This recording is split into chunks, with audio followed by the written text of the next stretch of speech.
This week, my students did the following reaction. It involved mixing two reactants, barium hydroxide and ammonium chloride. They mixed the two, did some vigorous stirring, and added a temperature probe to double check and see it registers negative 18 degrees Celsius. What the heck? So my students now slowly trying to lift that beaker, and the wooden block comes right with it. Another reaction involved some copper wire.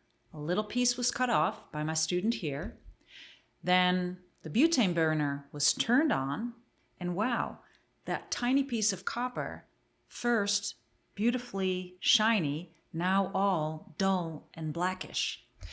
Not too different from the following reaction, where instead of pure copper, copper carbonate is added to a test tube. You heat that up continuously and it turns black, similar to the pure copper. Clearly, in both cases, the copper is being oxidized. So these reactions, the beaker that was stuck to the wooden block, the copper by itself, and the copper carbonate, they needed a continuous supply of energy to make the reaction actually happen. Very different from the following reaction. In this reaction, you're seeing magnesium combusting in a butane flame. And the magnesium does not need to continuously be placed in that flame. You can remove it from the flame and it still keeps on burning. Very different. Not a continuous supply of energy is now needed. Obviously, there are two different types of reactions going on. In blue, we have the endothermic reactions, and in red is the one exothermic reaction.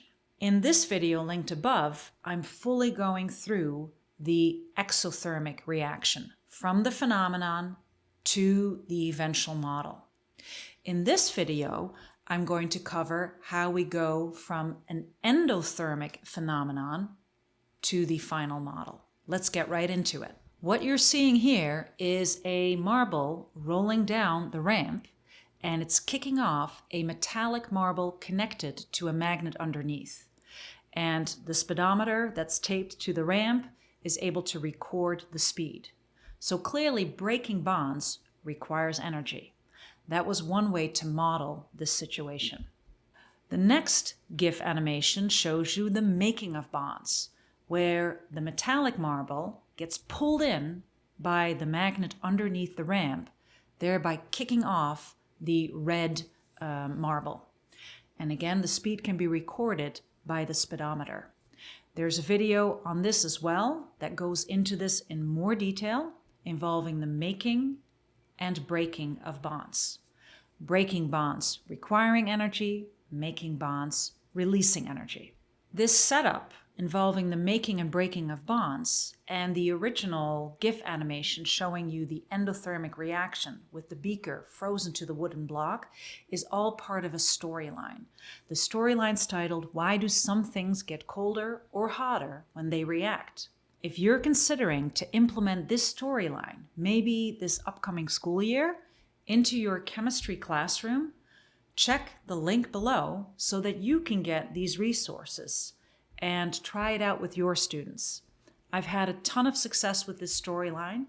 I started it back in September when school started, and now it's almost spring break because we're running into April, and I spend probably one lesson a week, one lab cell a week on this storyline.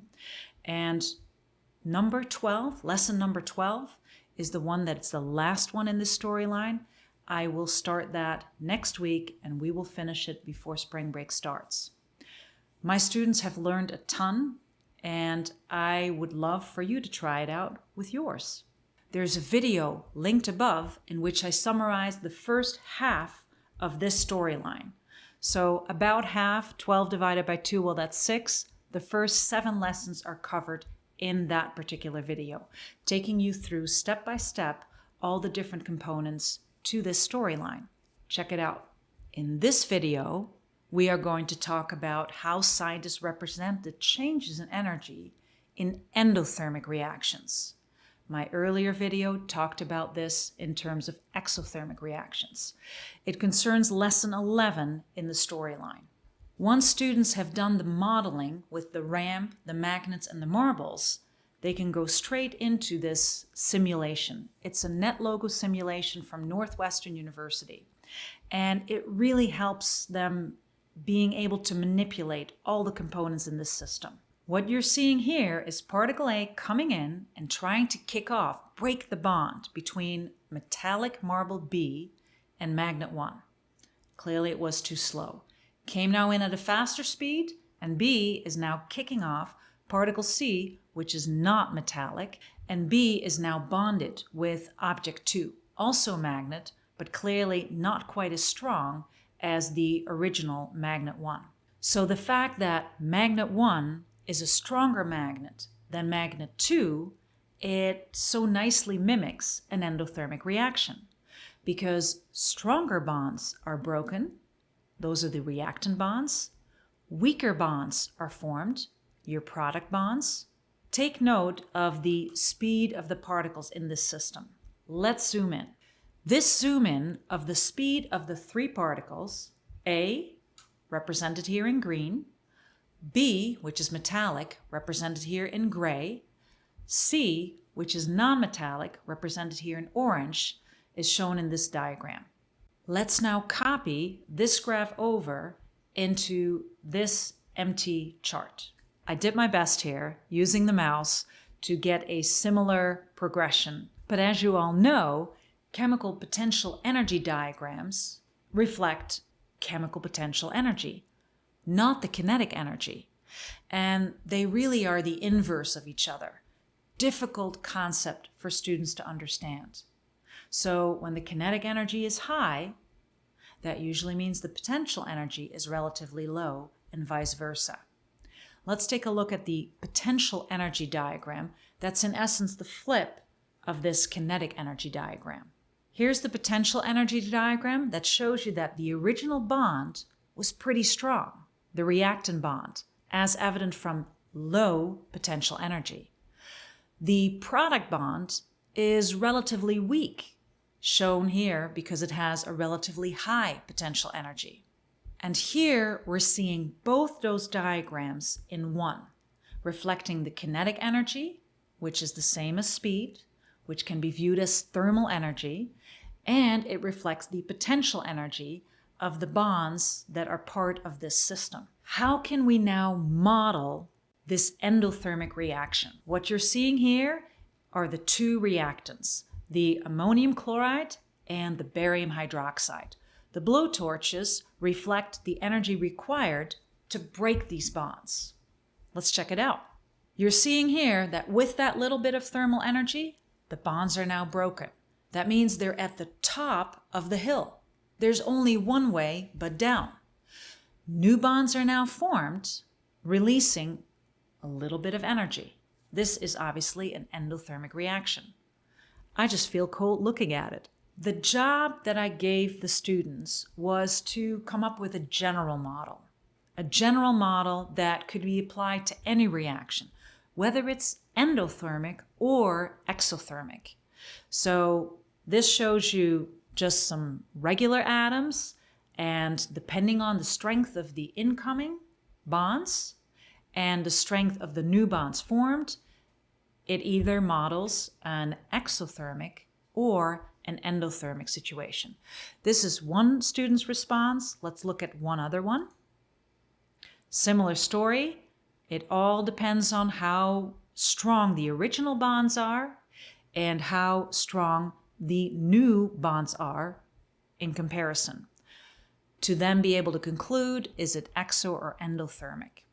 So what I'm showing you here is the endothermic version of this model, but what I do really want to bring in is that endothermic graph, showing you again, relatively strong bonds are broken, shown by a low potential energy.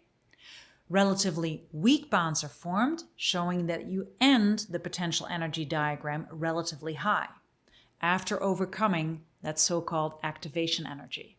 By the same account, the exothermic reaction works very similarly, But now you see that relatively weak bonds were broken, as evident from a higher starting point on the potential energy diagram, and relatively strong bonds are formed, showing you that you're lower on the potential energy diagram. You want these diagrams? You want these models? You want these animations? Check the link below, and it can all be yours at no charge to you. These are the standards, Next Generation Science Standards and the New York State Science Learning Standards, all revolving around matter and its interactions. Stay tuned for my next video, which involves how to guide students into note making in the classroom. How best to do this? Is it paper? Is it Google Keep? Is it some other note-taking method? Stay tuned. Bedankt voor het kijken en tot ziens. Thank you for watching and see you in the next video.